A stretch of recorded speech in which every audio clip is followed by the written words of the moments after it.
Larry's not with me today. You can give me some more applause. Thank you so much for coming today. My name is Bobby Hedgeland-Taylor. I am the director of the Flying Trapeze Academy here at SLAM. And in August, it'll be my 12th year working here with Elizabeth Streb. And all the great things we do here, you can check out our new website, streb.org. I would like to welcome you to the Penn World Voices Festival of International Literature. Penn is thrilled to collaborate with Streb on a special Mother's Day edition of 6 Words from My Mother.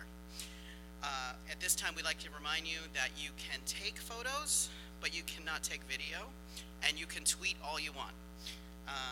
And about our host for the evening. So, Mr. Larry Smith, in 2006, the storytelling community, Smith Magazine, challenged its readers with 6-word memoirs, giving Ernest Hemingway's legendary 6-word novel for sale, Baby Shoes Never Worn, a new personal twist. What began as a 1-month reader, see now if my mother was here right now, she'd say, where are your glasses? She's in New Jersey, so she couldn't make it, but anyway.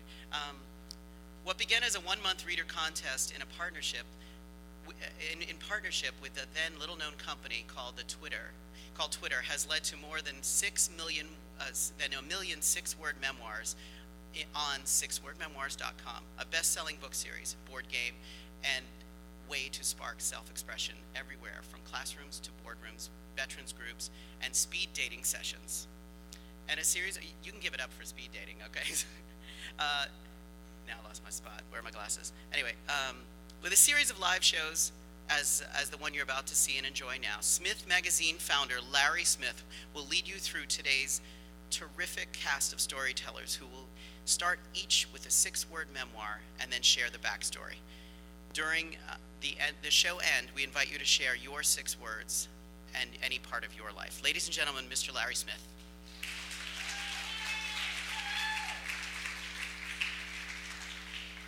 Thank you, Bobby. Hey, happy Mother's Day. We've got Mother's Day.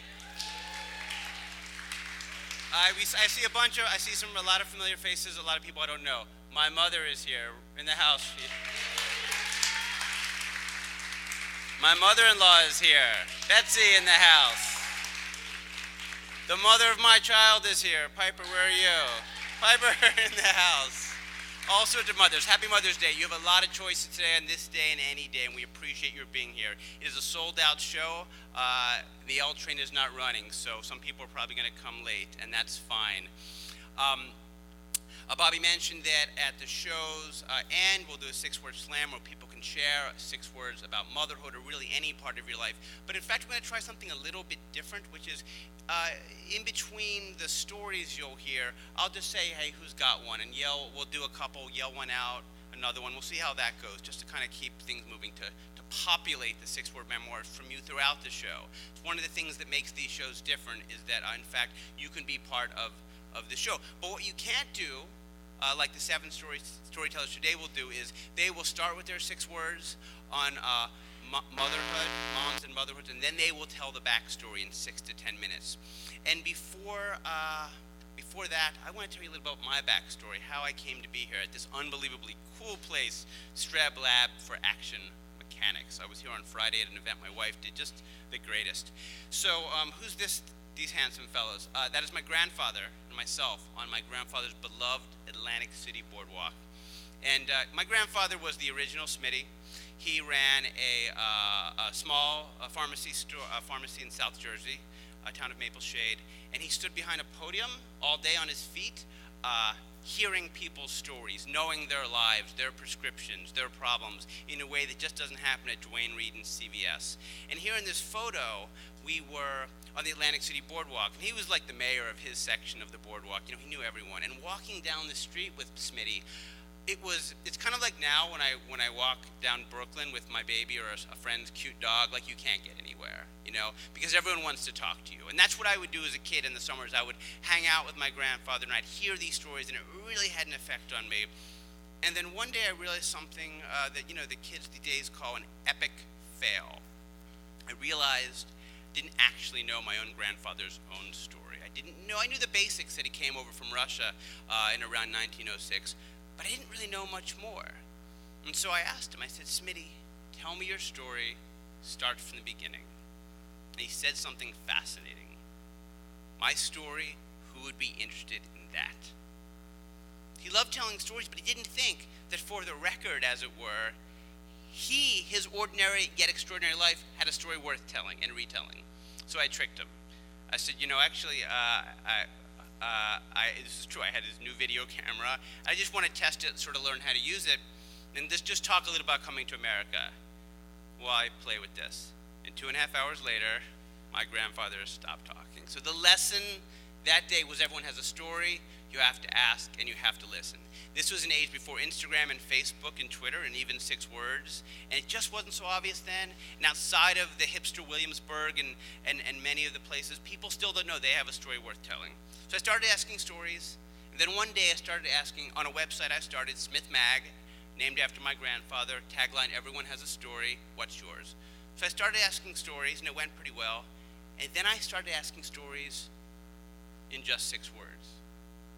And that idea came from the old Hemingway legend that this literary crowd surely knows. As the story goes, Hemingway was once challenged to write a whole novel in just 6 words. And he wrote, possibly, For Sale Baby Shoes Never Worn, the 6-word novel. So I said to my community, a small community at smithmag.net back then, can you tell your life story in 6 words? Let's call it the 6-word memoir. And went home for Thanksgiving, told my family about it. My family, mom and dad, others, a little worried. How long could he keep this thing up? It had been 10 months with no business plan or discernible income coming in. I was freelancing to make a living, just so we're clear, too old to ask dad for money. And I told them about it. They started doing 6-word memoirs around the table. My nephew said, I have one for pop-up. Memory loss, what was I thinking? And his little brother said, mine is Uncle Larry, can't wear tie-dye every day, want to. Which is 7 words, but, he was 7 years old, that's okay. And my niece did a 6-word review of the Turk, and I was like, okay. Next day I checked my email.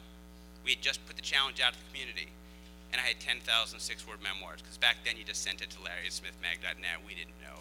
And there were things like this.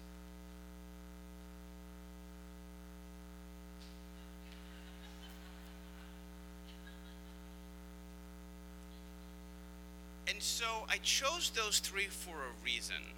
Because a good 6-word memoir is a story in and of itself. You can tell a story in 6 words. Ex-wife and contractor now have house. I like that one. But a good 6 words begs for 3 more words. Tell me more. And today that's what we're going to do. We're going to have 7 storytellers start with their 6 words, and then they're going to tell you more. And I have forgotten my bios. They're over there. So I'm going to introduce the first storyteller, my good friend Lynn Harris, without notes, which I really don't need. Lynn Harris is a veteran of 6 Words Live. Her last 6-word memoir was at a Brushes with Fame show at the 92Y, which was, yup, that was me on Geraldo. Is that right? Which, of course, is about her being a Tanya Harding impersonator. More on that later afterwards, if you'd like to talk to Lynn. Lynn started the website Breakup Girl, a humorous website way ahead of its time. She's written for Salon, the New York Times, Nerve.com, all the other places you would think a lady like Lynn would write for. And she, a funny, cool lady like Lynn, that's what I'm saying. That's implied for those who know Lynn. And right now she's the VP of Communications for the human rights organization Breakthrough. And I'm pleased to kick off our show with my friend and one of my favorite storytellers, Lynn Harris.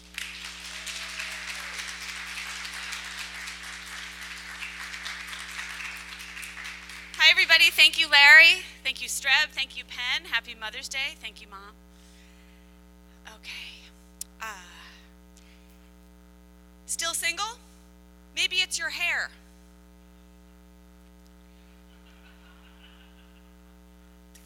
Thank you. Good night.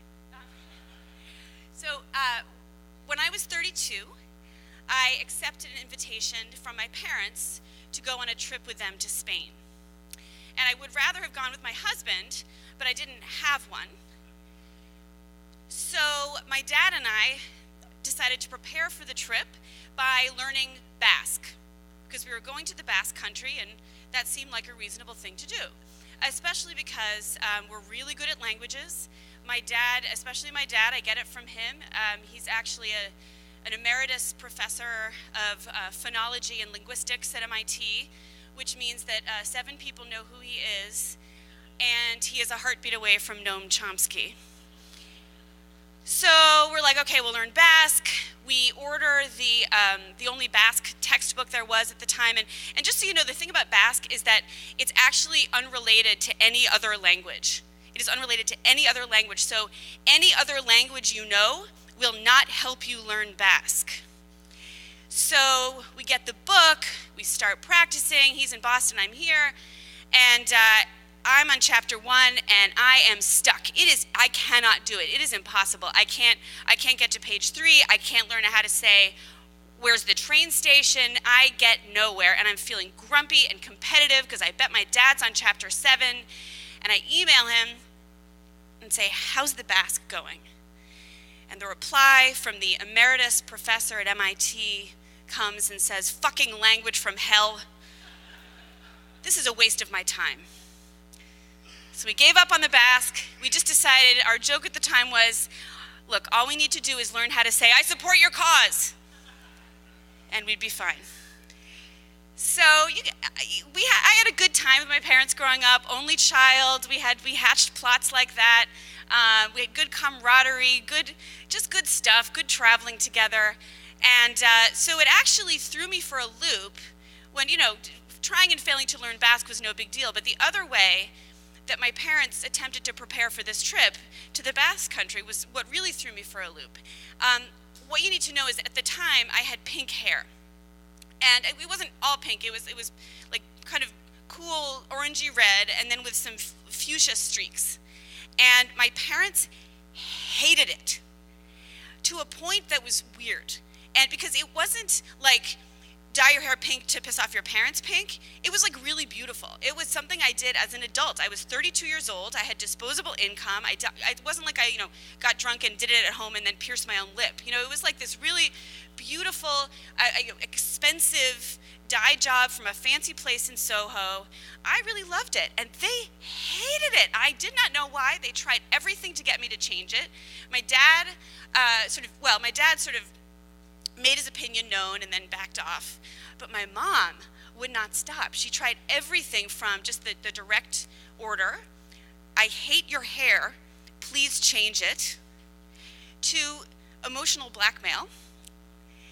There was one night when I had come home from my 15th high school reunion, and I was on the phone with her crying, letting her know that I was one of only 3 single women in my entire class. And I said, Mommy, why am I still alone? And she said,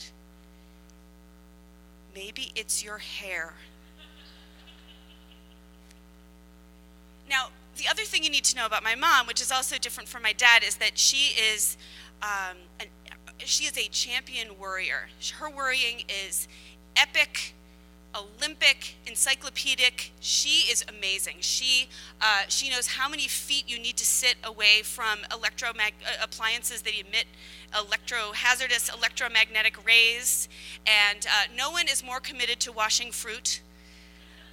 And she once sent me an email with a subject line, yogurt. And inside, all it said, in all caps, all it said was, eat only Stonyfield Farms. Something about acidophilus, I don't know. So in preparing for the trip, when I got an interesting email from my father, not the worrier, I knew I had to pay attention. And I kept it. This is what it said.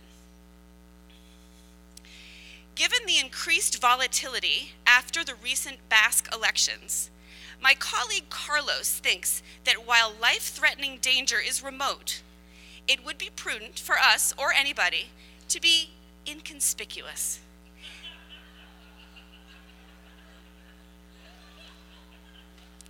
And not flaunt our status as outsiders, which, tender subject I know, your present hair color does. Can you squeeze in a dye job to a more mousy, or at least less flamboyant color before you leave? Given that we have a responsibility not only to ourselves, but also to others, please take this seriously. So it wasn't just that my hair would make me die alone. It was that my hair would get us all killed. So, you know what I did? I changed it. And it was not to say to my parents, I support your cause, because I thought they were crazy. But I thought, you know what? I'm a grown-up. I've got nothing to prove. How often do we get to just do one simple thing to make our parents happy and just be done with it? So I did. I dyed it some brown, some, chestnut, safe, marriageable brown. And figured I could always dye it back. And they were happy. It was worth it. We went to the Basque Country. And there are a couple of codas here. The first is that, of course, the minute we landed in the city of Bilbao, somebody proposed. Haha, kidding. So the minute we landed in Bilbao, something immediately became clear, which was that red hair, like really, really red hair, like run Lola run red hair, was all the rage in the Basque Country. So with my mousy marriageable hair, I stood out. So I started to wonder if my parents had invented the whole trip just to get me to change my hair. I still think that might be possible. But years later, I did actually, and I don't know what it did or didn't have to do with my hair color, but I did manage to meet the man that I would marry, and which, by the way, is the subject of another six-word memoir, Engaged in Jerusalem. Thank you, God. And now I'm a mom, and I have a fantastic 8-year-old and a fantastic 6-year-old, and I do hope that I am able to teach them all the things that my mom taught me, how to stand up for yourself and how to like yourself and how to protect yourself from 7 varieties of pesticide. And of course, as the cliche goes, I have started, or I have, for many years, I've little by little started to understand all the stuff that my parents did that I thought was crazy at the time. But now that I have this sort of primal, feral, protective love of a parent, I'm starting to kind of get everything they thought and did, except for the hair. Like, what was that with the hair? Although I will say, pretty recently, my daughter and I were in a store, and we saw this stuff called hair chalk. I don't know if you're familiar with it. It's just like in a package, a Dwayne Reed or whatever, and it's this, it's not at all permanent. It's this temporary chalk. It's like a crayon kind of stuff that you put in your hair. And my daughter said, "Can we get that?" And I said, "I support your cause." So we bought the hair chalk, and we go home, and we put it in that day. We're putting the hair chalk, and it's kind of a little grimy and chalky, and it doesn't really look like what's on the box. And I'm starting to think this isn't as nice as I thought it would be. And then I thought, well, who cares? It'll wash out. And I started to think, I wonder if it really wasn't about my hair, this whole thing with my parents. I wonder if, here's my mom with this only child, thinking, I've got this great kid. She's 32, ripe old age, 32, not married. She's successful. She's pretty normal. She's kind of cool. Why on earth wouldn't she be married yet? It can't be her personality. It must be something superficial, cosmetic, fixable. Maybe it's her hair. So I started to think, maybe my mom didn't hate my hair just to make me insane. Maybe my mom hated my hair because she loved me. So I'm there with my daughter, and we're putting in the hair chalk, and it's kind of getting grosser and grosser, and I'm looking at my kid, and I'm having all these feelings of fear and hope and love and protection, and the chalk looks terrible, and I look at her and I think, you look beautiful. Thank you. Our next storyteller is also I don't do a lot of repeat storytellers just because there's so many good people to choose from, but I got a couple of favorites, it's true, and Saeed is one of them. Saeed Serafirzadeh, close? Yes. That name comes in important in a minute, is the author of the short story collection Brief Encounters with the Enemy and the memoir When Skateboards Will Be Free. And you're going to hear a little bit more about that in a moment. Importantly, Saeed is a multiple contributor to Smith Mag books. He was in our first Six-Word Memoir book, not quite what I was planning. He was in a larger collection of anthologies of longer stories called The Moment, about 125 life-changing moments from different people. And Saeed, being Saeed, chose to write about, a lot of people write about marriage and the kid and the moment they almost hit by a car. He was like, well, I was at this Beckett play, and everything changed for me. And the piece is called Stage Direction. And so it's no surprise that besides Smith Magazine, a number of other places like his work, including The New Yorker, including the Paris Review and the New York Times. And it took me a minute to get this, but when I asked Saeed to contribute to our next anthology, which will be out in the fall, The Best Advice in 6 Words, he emailed me back quickly and said, my 6 words of advice, change your name to Joe Kelly. We're pleased to bring up for our second story, Saeed Serafirzadeh.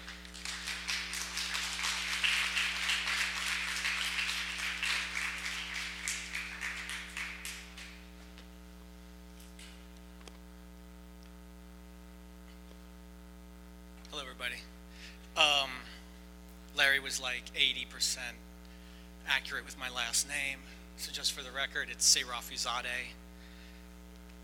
We can test you later. My 6 words are, such a nice boy you were. I first have to say, I apologize to my mother for being here today. She could not be here, and if she could be here, she would not be here. She does not believe in Mother's Day. She sees it as a capitalist ploy designed to get money from the masses. Right on, right? Yeah. Although I will say, my mother put her money where her mouth was. She was a long-time member of the Socialist Workers' Party that believed that the United States was going to be engulfed in a socialist revolution. Are you a member of the Socialist Workers' Party? You are? Okay. I was like, that would be a first.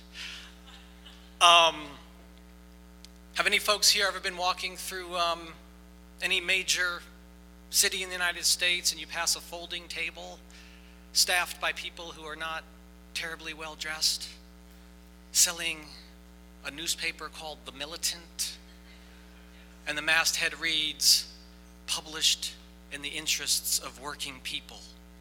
Anybody? Yes, one, okay. So now did you buy a copy? No.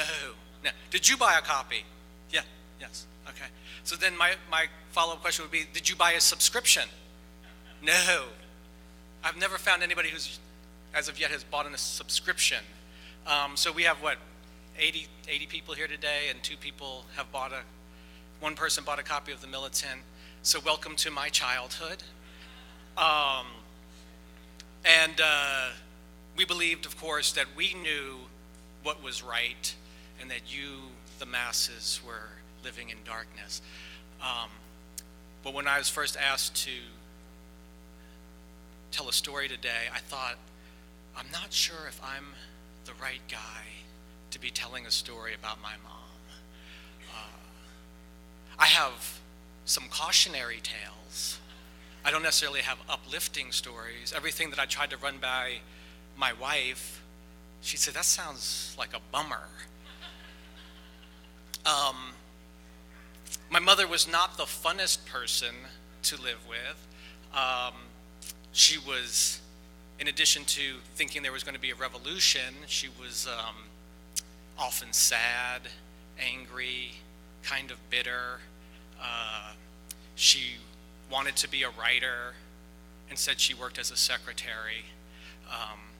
My childhood was marked by conflict and contention. Those don't make for good Mother's Day stories. but it does make good material for a memoir, of which I have written, When Skateboards Will Be Free. And the title comes from when I was 8 years old, and I wanted a skateboard, and my mother and I, we went to Sears department store, and I saw the big bin of multicolored skateboards, and above the bin was a sign that read $12.99, and I said, I want the green one, and my mother said, well, we can't afford it, but when the revolution comes, everyone will have a skateboard because all skateboards will be free. The problem with writing a memoir is that you risk offending the living. And since my family is easily offended, the risk was doubly so. Just to give you a sense of the stakes, I had published a small piece about growing up without my father, and he subsequently stopped speaking to me. He lives 15 minutes away in Kensington, and but he could not be here today either. So I'm going to read a small excerpt that I think is emblematic of my childhood. It's my first memory of conflict with my mother. But before I do, does anybody here know about the grape boycott in the 1970s? Okay, all right. For the rest of you who are too young to remember that, here's a brief history lesson. When I was 4 years old, there arose one morning an unresolvable crisis between my mother and me. I was in my bedroom playing with my toys when she entered and knelt beside me on the floor. We will not be eating grapes or lettuce anymore, she said. It seemed odd and outlandish, this sudden rule, the kind of rule that comes from nowhere, out of nowhere, made solely at the whim of the adult world. That's a dumb rule, I said. It's not a dumb rule, my mother said, and she went on to patiently explain that the rule was not her own, but the rule of the Socialist Workers' Party, which was itself following the rule of Cesar Chavez and the United Farm Workers, who had called for a national boycott of table grapes and iceberg lettuce. All of this she described in the simplest of terms that allowed me to understand and accept the edict. As the days passed, however, and the boycott carried on, I found that my desire for grapes began to eclipse my compassion for the workers. Now it was my turn to interrupt my mother one morning. I'm ready to eat grapes, I said. You can't eat grapes, she said. You know that. And then she added, and you can't eat iceberg lettuce. I don't want to eat iceberg lettuce, I responded brightly, thinking that she would see this as a welcome compromise. Well, she said with measure, you can't eat that either. Adult with child, adult instructing child. I detected, though, somewhere beneath her rational exterior, an undercurrent of satisfaction. I want to eat grapes, I said. You can't eat grapes, she said. And then I screamed, I want to eat grapes, I want to eat grapes. And I melted to the floor, I want to eat grapes. Well, you can't eat grapes, the light and airy voice.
We have lost the momentum. Okay. I'll just take it from where I was screaming about wanting to eat grapes. And then I screamed, I want to eat grapes, I want to eat grapes. And I melted to the floor, rolling onto my back, I want to eat grapes. Well, you can't eat grapes, the light and airy voice said. And you can't eat iceberg lettuce. From there on, the absence of grapes became a constant, unyielding presence in my life. It seemed I was never far from a political poster about not eating grapes, or a leaflet, or a t-shirt, or a conversation, or a forum. I descended into a state of perpetual yearning that intertwined so tightly with my desire that it soon became impossible to distinguish one from the other. Is the boycott over yet? I'd ask my mother. Not yet, she'd say. When will the boycott be over? When the capitalists give the workers their rights? When will that happen? I don't know. When it happens, will we eat grapes? Yes. Weeks passed. Is the boycott over? No. Months passed. Is the boycott over? No. Fall came, then winter. Grapes were no longer in season. Is the boycott over? So that's just part of chapter 2. It does not end, my saga for grapes does not end there. Neither does the conflict with my mother that marked my childhood. And when I was done writing this, I put it in an envelope. And I mailed it to my mother. And part of the issue with writing a memoir is that there is some catharsis that happens, hopefully, in the process. And by the time I finished it, I had felt rather cathartic, and I felt also, what hath I wrought that my mother was now going to read? And about a week later, I got an email from my mom, and it opened with, "Thank you for sending me your book." And then she went on, actually, to do something that she has not done very often in my childhood. She actually praised it. And she used a word that I haven't heard often out of her mouth, magnificent. That's a nice word. And she said something that I had not also heard very often in my childhood. Thinking back on our life together, she wrote, "Such a nice boy you were." Thank you, everybody. Where are we? We are, we're at Sarah. There she is. So, Sarah McNally. Sarah McNally does not know the intense and warm and wonderful feelings I have for her. And I didn't even know that when these happened. So, I told you a little bit about how we started getting these six-word memoirs in, and often you just wanted to know, like, what were the backstory? And then something wonderful happened. We got a book deal to put some of these six-word memoirs into our first book. Not quite what we were planning. Not quite what I was planning. Six-word memoirs by writers famous and obscure. And they said, well, you should do some book reading. So our first reading was the McNally Jackson Books, the bookstore that Sarah owns. But now what? A book reading with just 6 words will end very quickly, We didn't, so we thought, well, why don't we have some of the people who are local in New York start with their 6 words and tell the backstory? And there was no rehearsal, nobody practiced. I said, hey, just come up and tell a story. And it was funny and weird and messy. Like 15-minute stories with no discernible beginning or ending, but interesting, right? So I did this for a couple of cities. There's some kids in here. I won't tell that story. But sometimes people change their 6 words. Do you mind if I switch? No, and it'd be this X-rated story, and that happened in Seattle, and I'm just with the video, flip camera, like frozen, not sure what to do. So then we thought, what if we got organized? What if we really curated? What if we had these people who have worked so hard, Sarah and the others, practice their story and think about it and not use notes? And so at McNally Jackson Books in 2008, 6 Words Live was born. And it's such a pleasure today to bring up our next storyteller, Sarah McNally.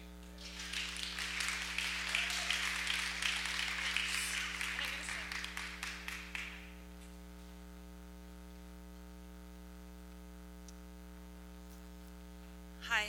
Okay, my six-word memoir about my mother is, mine won't be like everybody else's, which is something that I heard my mother say many, many times over many, many years about many, many things. When I tell people that I was raised by a mother who was an extreme snob, they tend to think that I was raised by a mother who was either very rich or worse, a social climber, but my mother was emphatically neither.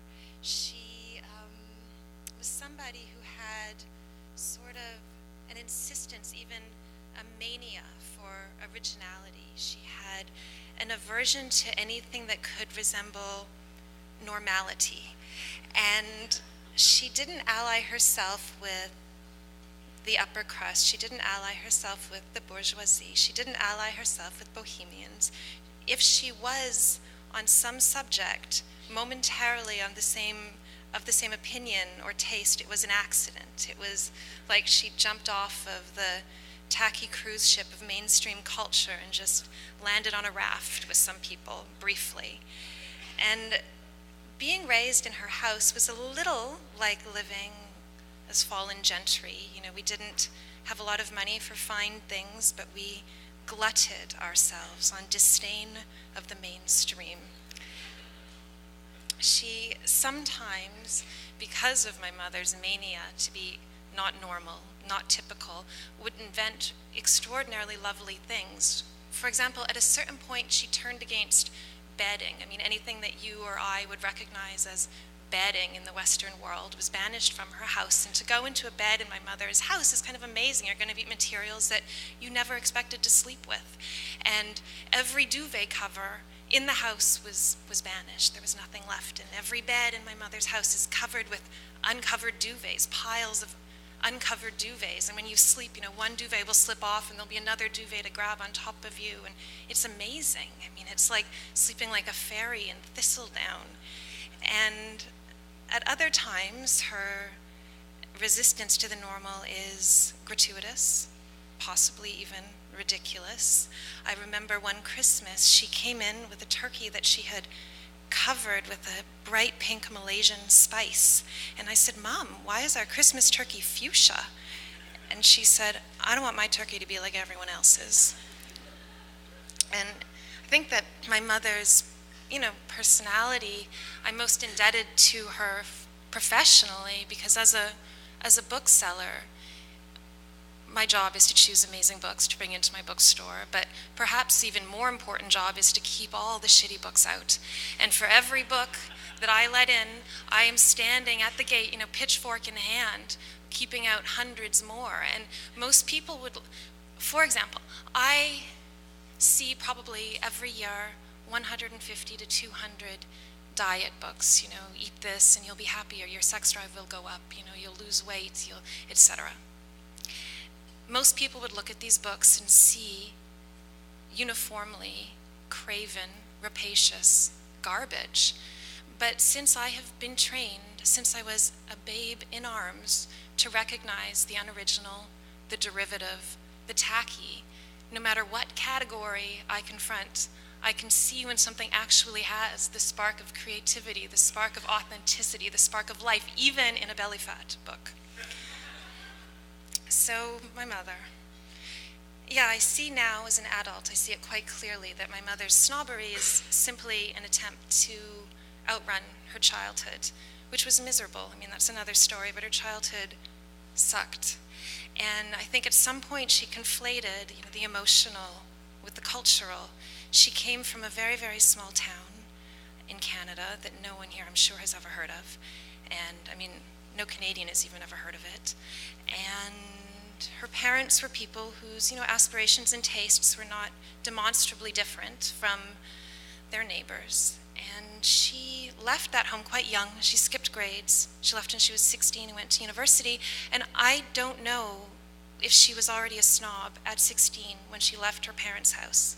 I don't know if she was a snob in university, and I don't know if she was a snob when she started her working life, but by the time she was 25 and I came around, I have it on evidence, she was already a total snob. When I had my own son 7 years ago, and I opened my mouth to sing lullabies to the baby in my arms, The most horrible songs came out. The songs that I remembered from my childhood were gruesome, totally inappropriate. I mean, the songs that she sang, my mom loved to sing. I mean, she's very, very sorry. She thinks that really her calling was as a singer-songwriter. So she sang us to sleep every night. She'd sit in the hallway and sing and sing. And the songs that she would sing were like Tom Dooley, you know, I met her on the mountain, there I took her life, met her on the mountain and stabbed her with my knife. Or there was one that my mother hates country music, even the sound of it, but there was one country music ballad that she sang all the time that went, that's what you get for loving me, that's what you get for loving me, everything you have is gone, as you can see, that's what you get for loving me. And then the nightly, I mean, her favorite lullaby, the nightly one, went like this, went, sometimes I feel like a motherless child, etc. And I called her after I started to remember songs of my child, and I said, Mom, what were you thinking singing these songs to children? And she said, oh, I never wanted my kids to be like everybody else's. So, I mean, I've always known my mom's, we all know my mom's a snob. I mean, it's obvious, but one thing I had never really interrogated was my own snobbery. I mean, how much I had inherited this or learned this from my mother. And I think living in sort of bougie New York was maybe excellent camouflage for that. But when my son became a little bit after he turned 6 years old, he started calling attention to the fact that I could be a more open-minded, kind, open-spirited, generous person. He would say things to me like, Mom, just because someone talks with gum in their mouth doesn't mean they don't have anything interesting to say, etc., etc. And more broadly, he would say things often to me like, Mom, why can't you just accept what we're all stuck with? Which I think really could lead to a very good working definition of snobbery. I mean, somebody who's always trying to separate themselves from the reality that as human beings we are all bloody stuck with. You know, someone always trying to set themselves apart. And so I started, you know, in the last year, this sort of journey of recognizing my own snobbery, which leads me to the last part of my story, which is my mother's hell and me as an acting protagonist in this hell. So at the end of the long, long, hard winter, which we all just had in New York, I decided to take my beautiful son away somewhere warm. And we were looking on the internet at hotels in Mexico. We were looking at cool, chic, kind of eco hotels in Tulum and like groovy little boutique hotels in Oaxaca. And then my son saw a picture of a water slide. And he said, oh, Mom, click on that. And I clicked on that, and we were met with 100 pictures from an all-inclusive resort in Tulum. And my son said, and I quote, oh my God, oh my God, oh my God, I think I'm gonna faint. Long story short, we went to this resort. I dreaded telling my mother I was going. I just knew she was gonna hoot and holler, and she did, the whole thing. I mean, the idea of a 10-day trip for her with absolutely not a single moment of originality in it is, you know, unbearable. And we went, and it was, I'm not gonna lie, I mean, the first 4, 5, maybe 6 days were very, very hard for me. I sent my mother a text, and I said, Mom, I'm really not gonna be able to enjoy this vacation if I can't rid myself of your snobbery. And she said, Sarah, don't get rid of your snobbery, wear it like armor. And so I got there, and there was a buffet, I mean, an enormous buffet. I actually did the math, and the buffet at the hotel where my son and I stayed in March could have comfortably fed a Roman legion. And I had really no experience with buffets. My mother obviously hated them. And I went to one when I was a child once, and it was so exciting, and I was getting the food, and my mother was sitting in this buffet, you know, amidst all the noise and everything, and she was sitting there, still as a sphinx, not eating, watching me, and then she said, those mashed potatoes look like spit, which, by the way, is also 6 words, like spit. Anyway, so we got to this buffet, and I had a lot to get over. I realized that I had a profound, real deep aversive snobbery to people looking lingeringly at food, and especially lingeringly with greed at food. And you can't actually navigate a buffet without really looking at the food. I mean, you can't get the food from the tray to your plate without looking at it. You can't get the plate from the buffet to your table without looking at it. But then, I was with my darling son, and he was really looking lingeringly at the food, and it sort of helped. And then there were pools everywhere that were, when I arrived, I thought it was so strange. The pools, none of them had D-pens, and I thought that makes no sense. And then I realized it was because what people do in this sort of hotel is they walk around pools all day. They just walk around and they talk and they lean on the edges and they drink. They drink drinks that I had never tasted, like pina coladas and daiquiris, and they talk. And this was really not my world, and I was very uncomfortable, but my son loved it. He kept saying things to me like, "Mom, do you think this might actually be the best hotel in the world?" I'd say, "Maybe, sweetie, maybe. Maybe it is." And over the days, I started to thaw, and as I started to thaw, I started to talk to people, and it was a strange, strange coincidence that this hotel was at least 85 to 90% filled with small-town Canadians. I mean, not small city Canadians, not like Halifax or Edmonton. I mean, towns that nobody had heard of. And I was in this hotel, and it was really like going to the vacation spot of my mother's childhood, the very culture that she had spent her entire life trying to outrun. And I relaxed. I'd never been on a vacation before that involved no anxiety. There was no anxiety. There was no anything. I mean, there was just the buffet and the pool.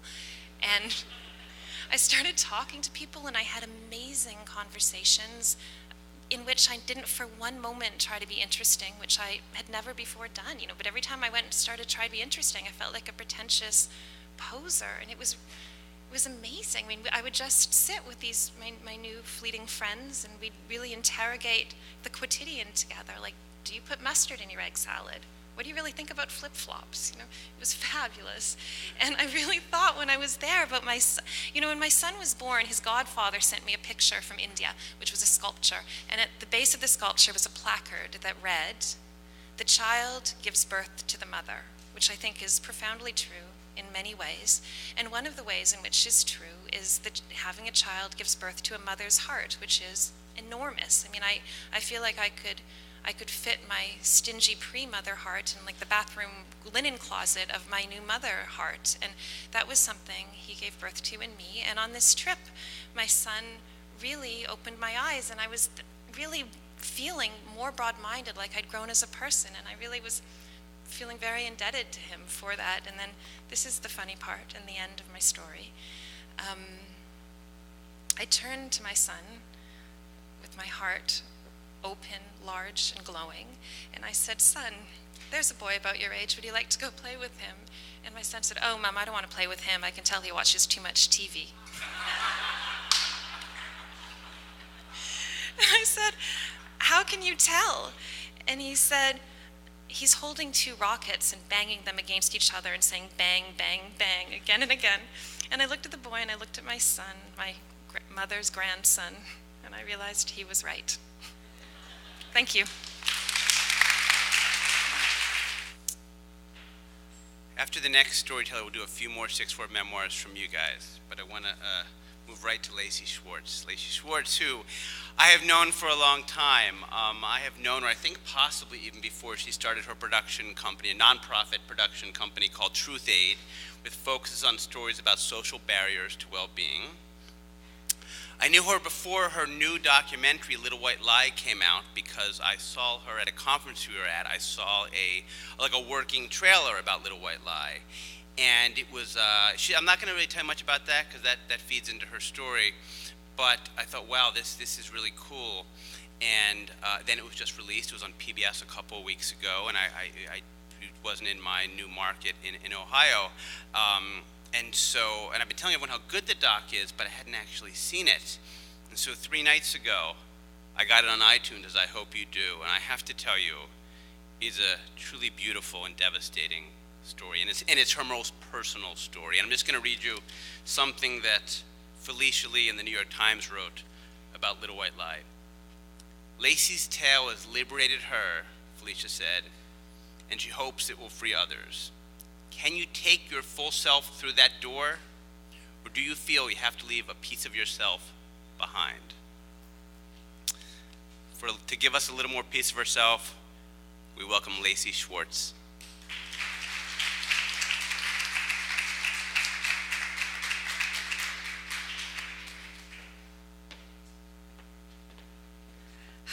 Hi, how are you? So first of all, happy Mother's Day to everyone. My mother is here, as are my identical twin boys, who are a year and a half old. So, as Larry said, I made a film called Little White Lie. It's a personal documentary about my family's secrets. And how I grew up, my identity was very much determined by the stories I was told about who I was, specifically about my race and my paternity. And I realized, and I've been showing this film for almost the last year to communities all around the world, and as part of it we have a project where we are letting other people share their little white lies, because I really believe very strongly in the power of speaking these truths, of taking away the stigma of the things we think we shouldn't talk about ourselves and our stories and the things that families don't talk about. And we really need to use them as a tool and really move past this stuff. And in doing this, I realized that I actually thought I had kind of had it all figured out, that I had uncovered my little white lie that my parents had passed on to me, and I would never do that to my kids, but I realized that I was starting to create my own little white lie. And so my six-word memoir is 4 Heartbeats, My Little White Lie. My husband and I got together when we were both 33. We got married at 34, and we started trying to have kids at 35 on our belated honeymoon. And I thought it was perfect, right? Like people say at 35, is when fertility problems come up, so I was going to come in just ahead of the game. And after the first month of trying to get pregnant, I really thought, I had convinced myself that I was pregnant. I was like nauseous, the whole thing, and I wasn't pregnant. And we tried again, and we tried again, and we tried again. And I started learning a lot about infertility and what it really takes to get pregnant. And long story short, 11 months later, after trying a bunch of stuff, we decided to do IVF. And in making this decision, I really relied a lot on some close friends who had gone through the process before and were there to give me advice and to guide me, and that was so crucial. It was really about that communication.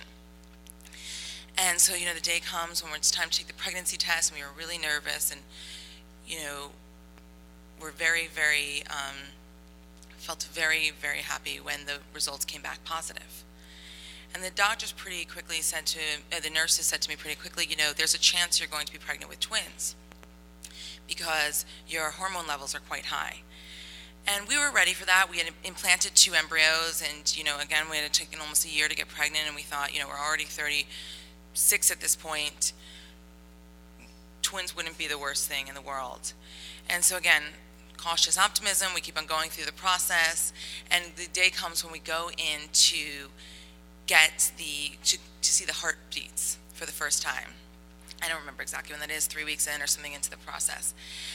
And so the doctor takes out his wand and is kind of all over my stomach, and he says one of the things you never want to hear a doctor say. He says, "Wow, I've never seen this before." Of course we're thinking, oh my God, like what, is everything okay? And he says, well, here's 1 heartbeat. And we're like, okay, that sounds like it's fine. He said, here's another one. And he said, here's another one. And we're thinking, oh my God, triplets. And he said, and here's another one. And I was pregnant with quadruplets, and I had had a double split.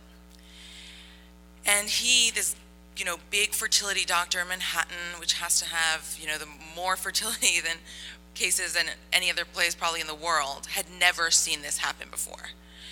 And all of a sudden, this idea of, I think, in particular for women, although I think for many people, it's this idea of what do you think your life is going to be like? What are your expectations of what it's going to look like?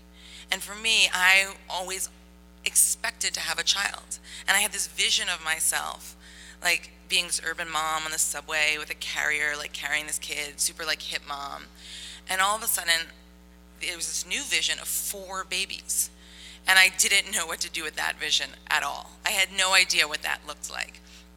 And, it's that book, What to Expect When You're Expecting, which I think I read recently. 90% of all pregnant women read that book.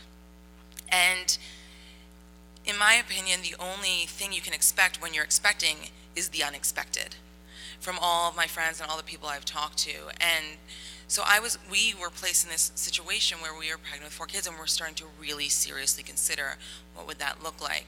And so we started seeing lots and lots of medical experts to talk about what does this entail and what does this look like. And we got, after seeing a bunch of people, we got some very serious medical advice where they sat down and said to us, this really isn't a social decision, it's really a medical decision. And because you've had 2 embryos that have split, you have 2 sets of identical twins, only 2 placentas, all this medical stuff. They were like, it's really, really risky. It's very, very risky to go through with this pregnancy. The chances of you coming out with 4 healthy babies is quite slim. And so we mulled that over and we really thought about it, and we decided to reduce 1 set of twins. But in going through this whole process, one of the doctors said to me, I suggest you don't tell many people about this. And it was that moment, it was kind of, again, something I had never imagined. I didn't know how to process it. And I really and I was looking for strong medical advice from these people that they had the information. And I thought, okay, I'm going to tell as few people as possible. And so my pregnancy goes on, and it's complicated, but healthy. My kids are born, and they're amazing. Great story.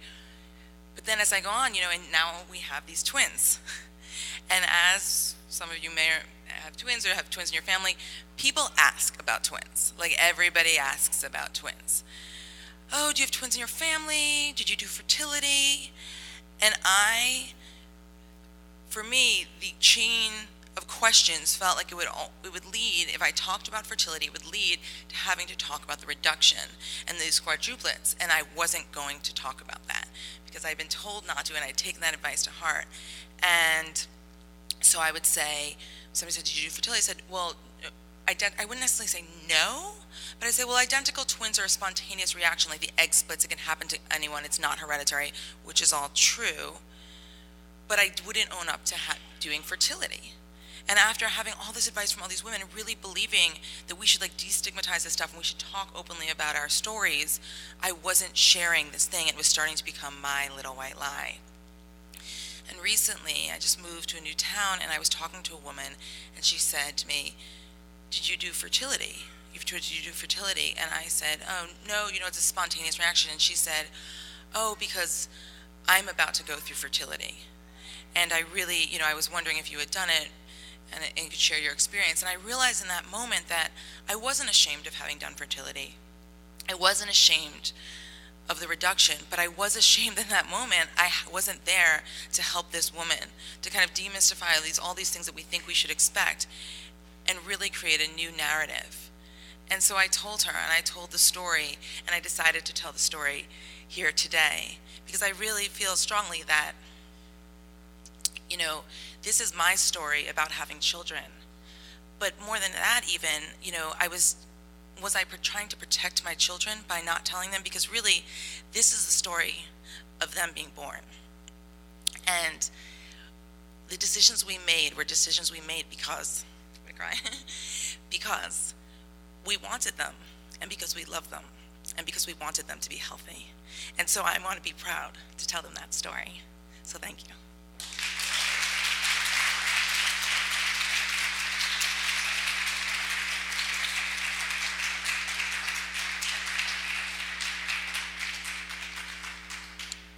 Thank you, Lacey.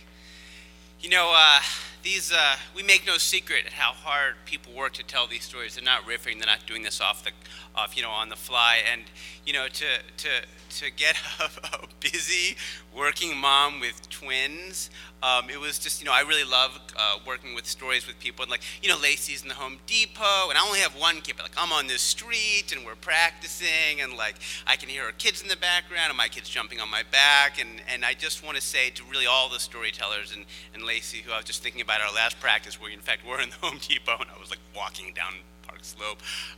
Thank you for the work you all put into it. Hey, a couple more six-word memoirs about Mother's Day or any part of your life? Anyone aching, got the 6 that's got to get out? Oh, over here. German office girl, then came back. Thank you. German, I can just do this. I can get that back in the stand. There you go. German office girl, then came Dad. Nice. Anyone else? Another 6? Okay, here we go. Jump around like Oprah. Here we go. I never want to be pigeonholed. Thank you. A little bit of 6-word advice. Prosecutor, writer, activist from same parents. That's my mom. Thanks. You young lady, do you have a 6-word memoir? Found fellow cliff diver, best risk ever. Thank you, honey. Okay, we'll have one more chance to share some 6s. So,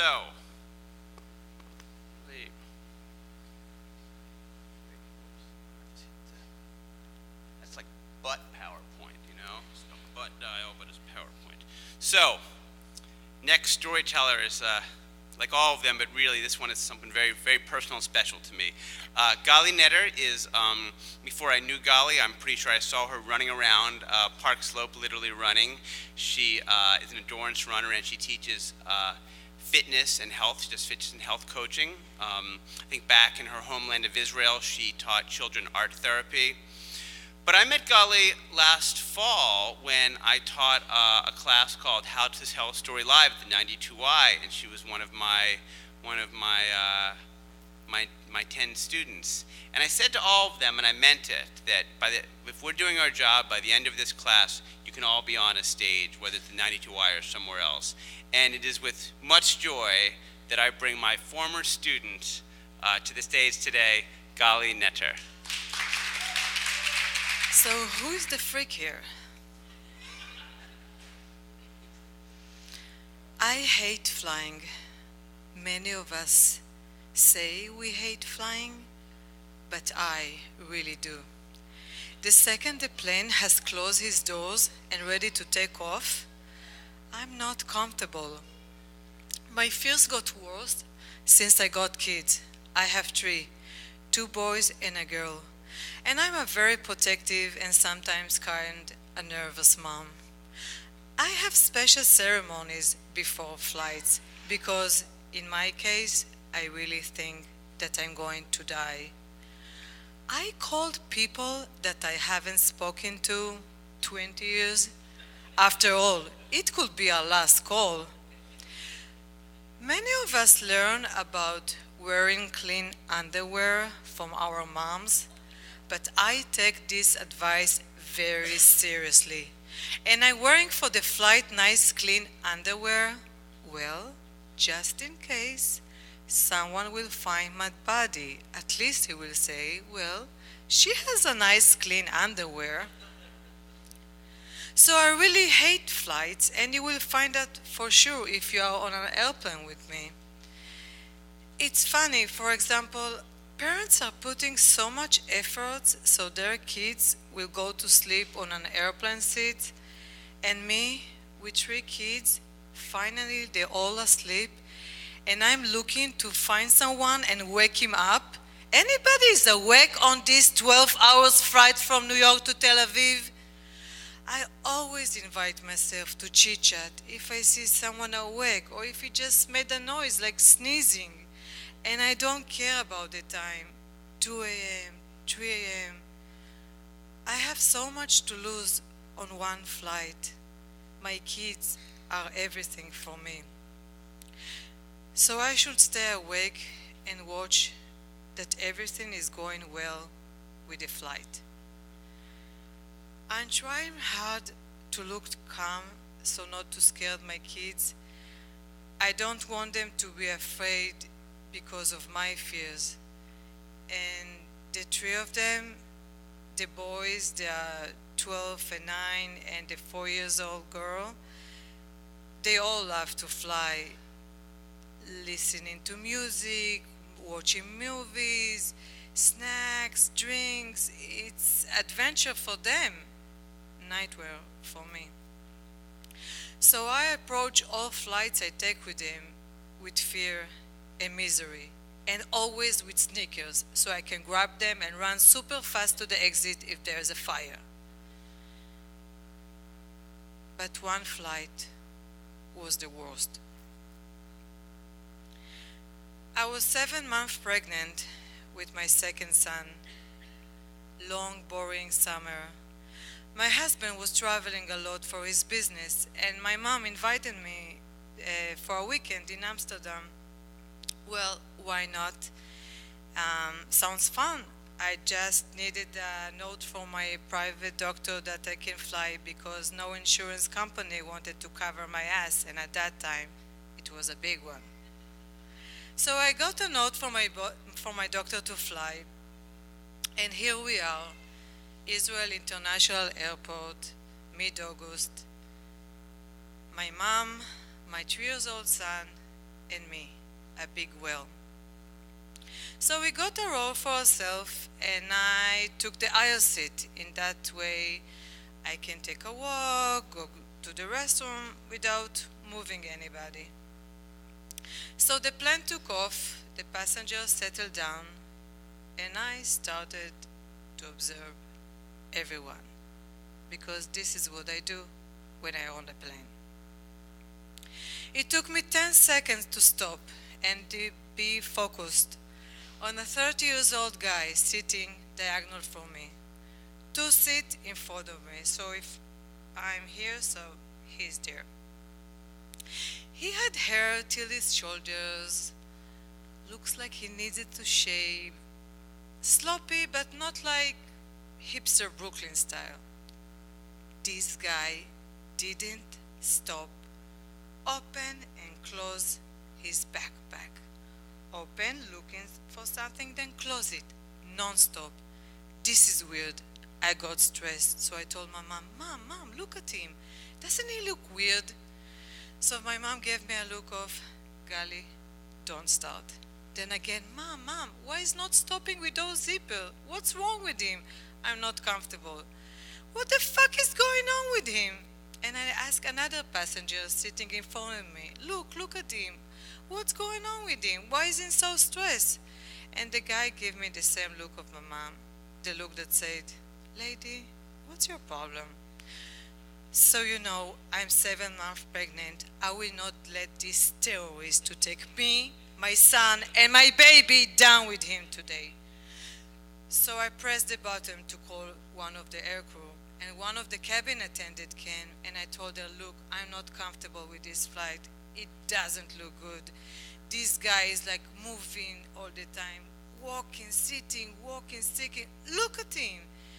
And she looked, but then she was distracted by serving another passenger.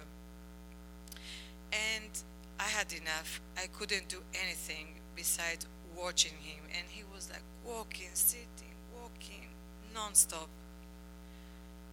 So lunch was being served. I refused to eat.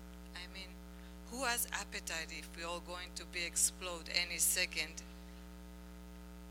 So yes, I was watching him, and he was eating. But then, when the cabin attendant collect all the trays, I didn't see that he gave back his fork and his knife. He didn't return them, and at that time, it was a real silver one, not like the plastic one today. So I said to my mom, that's it, it's enough. I'm done. And I buzzed a long buzz to the aircrew. And the same lady from the beginning came, and I told her everything, and about the missing fork and the knife. And look, I'm 7 months pregnant. It's not a joke. I was in the Israeli army. I know guys like him. Fine.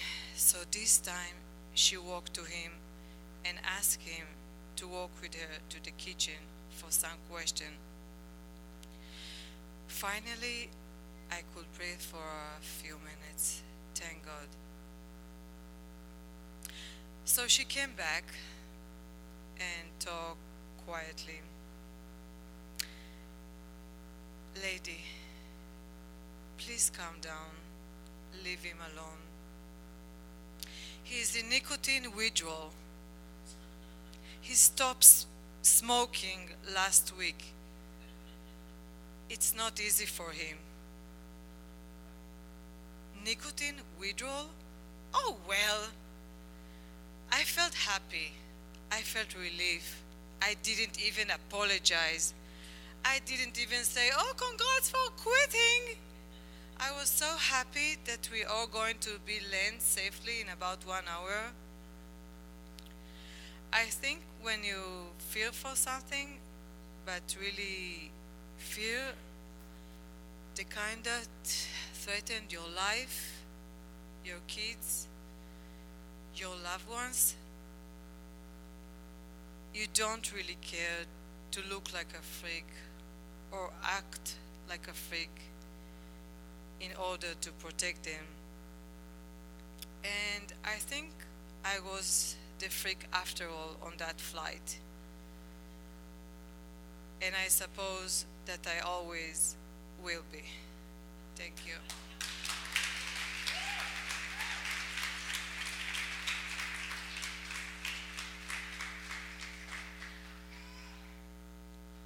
Thank you, Gali. Gali Netter's debut. So happy and proud of her. Thank you, Gali.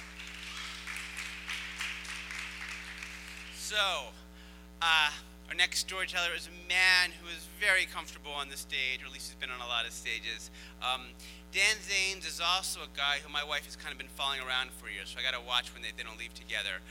In the 80s, when Dan was in the awesome rock band, the Del Fuegos, Piper was a big fan. Then Dan started making, he moved to New York and he started making family music with Dan Zanes and Friends. And if you, a lot of you I'm sure know about them, but if you don't, or if you do have a kid at some point, all that awful children's music, Dan disrupted it, as they say today. He's like, we can actually make cool music that people want to hear, both their kids and their adults. And that is the gift that Dan has given the world. And I'm going to just read a quote from Time Magazine. He's been referred to as the family music genre's most outspoken and eloquent advocate. His music has appeared everywhere, from Nickelodeon to the very cool Sesame Street. So very happy to bring our next and second to last storyteller, Dan Zanes.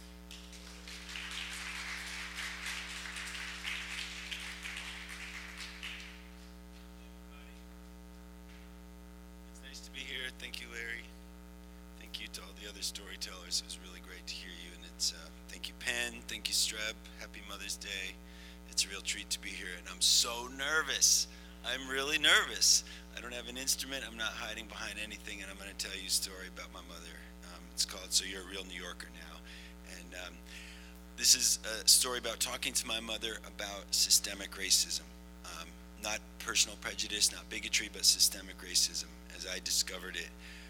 White supremacy as it was set up here in America for, it was hundreds of years ago to benefit people who look like me. And when I found out the nature of it in my late 30s, it was like waking up out of sleepwalking. The closest thing I can compare it to for me is when I realized that there was a way to live without drugs and alcohol, which was a revolution in my private life.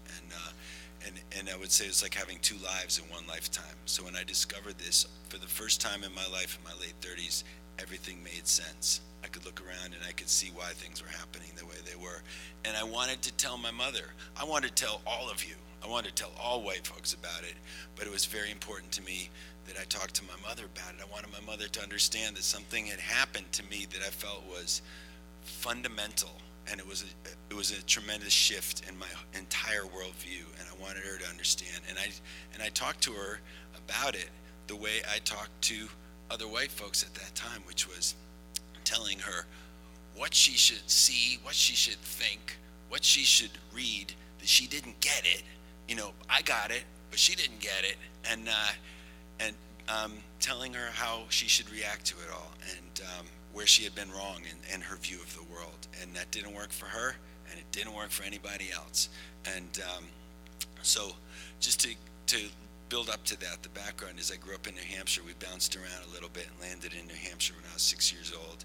And it was essentially at that time in the 70s what I would call a white monoculture.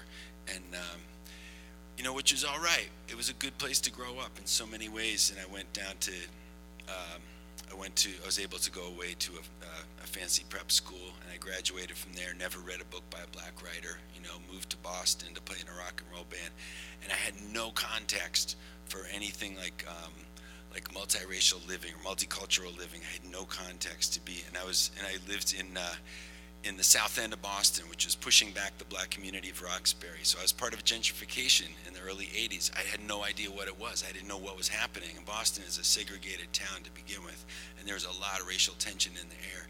And I could feel it, I could feel it walking down the street. My heart would start beating if a black man was walking towards me. I could feel this fear based on no experiences that I'd had, but I just absorbed so much. I'd absorbed, it was the, it was the air that I was breathing, and that fear crept in and just like in my heart. It was like poison. And so I started to feel it, and I moved down to New York, and I didn't know what it was. I didn't have a name for it. I moved to New York, multicultural city, and I lived here in what I would call white isolation. I lived in a white community in Brooklyn. My daughter went to primarily white school, ate in white restaurants. I read New York Times, white media, listened to NPR, white radio, and I thought I was a white liberal. And so when, I started playing family music, and I called my friend Mike Feldstein. He was my oldest friend in the world, and I told him, I said, man, this is great, we just played at a school down the street, and it was a beautiful mix of kids. It was Arabic, Latino, black, white kids. It was incredible. And he said he'd been doing some work. I didn't really know, and I knew it didn't apply to me, but he'd been doing some work with Beverly Daniel Tatum, who wrote the book Why Are All the Black Kids Sitting Together in the Cafeteria? And he was doing what was called anti-bias work, which I knew didn't apply to me because I was a white liberal and not racist. And and he said, so who are you playing with? And I said, I'm playing with a couple guys that I met on the playground. And he said, oh, are they white guys? I mean, and this is my friend. I've known him for a long time, very high level of trust. And so the conversation, he said, and I said, yeah. And he said, so how do you think the black girls in the audience related to you? Do you think it was any different than the white boys in the audience might have related to you? And I really didn't know what he was talking about. I didn't understand. I'd never thought twice about it. I had only known playing with white folks, playing music, especially white men. Anyway, the conversation unfolded, and I realized what he was getting at, and we started talking a little bit more, and it started to make sense, and it started to make sense to me very quickly, and and he said, you know what, it's funny because he said, you think about it, I'm sure. Like I used to, probably think you pulled yourself up by your bootstraps. And I said, well, that's true. We didn't have a lot of dough growing up, and I guess I really did. And he said, yeah, but you're a straight white man. You have the strongest bootstraps on the planet. And and he led me along, and he gave me some books to read, and that was a conversation that changed my life. And I wanted my mother to know, and I started reading more, and as I started finding out more, I started to get angry. I started to get angry about white people, which was also, I was getting angry about myself, and I started I started to try and have these conversations with my mother, and they really were, it was just always frustrating for both of us because I wanted her to see what I was seeing, and I knew that it was right, but it was getting us nowhere. So fast forward several years. So a little while ago, my mother, I'm continuing to read, and what happened to me was that I got involved in a sort of an anti-racist community here in New York, and I read a story, and it said something about the anti-racist lone wolf, and I said, that's me. I'm the lone wolf. I'm just reading, and I'm just mad at everybody all the time. Nobody wants to talk to me, and so that was me. So I went online, and I found a white anti-racist community here in New York, and I started hanging out, and I started kind of getting a bigger understanding and getting more compassion together, and I started to feel better, and I started to realize I don't have to tell everybody what to think and how to think. I don't have to explain it to all of you all the time. I could just work on myself. Let's start there, and so I start feeling better, and we ended up starting something called Constructive White Conversations, and it's based on an old idea that everyone from Malcolm X, Toni Morrison, Black Power, everyone says, white man, go back to your community, work with your people, and then we'll get together. And that's kind of what this thing, Constructive White Conversations, is based off of. It's white folks getting together, digging in. It's an entry point to get into the conversation around systemic racism. And it's been fantastic, and it's been growing. It's in Brooklyn. Give me your emails afterwards. I'll put you on the email list. Come join us. So my mother came to town last month. And we went to the Botanic Gardens. We were having a great day. She was going to go see my brother in New Jersey, and we We went to the Botanic Gardens. We got some Haitian patties for lunch, and she wanted to get some shampoo. She was going to go on a trip, and so we went into the CVS, and we were in a predominantly black neighborhood. She's looking at the shampoo on the shelves, and it's Carol's Daughter, Africa's Best, and then she's looking over the different. Looking over, and she's not seeing anything that she recognizes. And I said, just get some Dark and Lovely, and let's keep it moving here and call it a day. And she said, you know what? I'll just get the nail clippers, and I'll get the shampoo when I get to New Jersey. And I said, all right. They said that's funny because that might be how it feels sometimes when people go up to New Hampshire. We had a conversation, we had a laugh about it, and it was good. And I could feel like, we were having a conversation for the first time. And we were driving along, and there was a marketplace. And she looked over and she said, "What is that?" And I said, "Oh, that's where they have stalls in there, and a lot of the there's older Haitian women that are in there selling spices. There's people from the various islands." And she looked at me and she said, "So you're a real New Yorker now?" And I realized at that moment what she was giving me one more chance. And she was giving me a chance not to tell her what to think or how to think it, but she was giving me a chance to tell my story. And that's what I did. I told her my story, and I told her about my conversation with Mike, and I told her about how I had been trying to push these things on people for so long and how it didn't work. But I told her that I felt better, and I said, I play in a multiracial band now of men and women, and I've never heard music like this. I've never experienced this kind of thing. I feel like I have, I'm in multicultural living. I have a very wide range of friends. And I said I've never been happier, and I feel like I have the chance to be part of the solution and not part of the problem. And she listened to me, and she just listened, and I felt like I was heard, and just all the frustration that had built up between us just melted away. And it was a big moment just to feel heard. And I called her. I called her last week, and I said, I'm going to tell the story about, about our conversation, about the way that I was able to relate to you as a white person and as your son, and just talk about racism with you. And I want to tell that story because it really meant a lot to me that you listened to me, and that we could get to that point together. And she paused, and she said, "Daniel, I want to thank you." And I felt like this is something I've been waiting for such a long time, but I wanted to hear it, and I said, "Thank me for what?" She said, "I want to thank you for not telling a story about the summer I grew pot for you and your brother." So, thank you.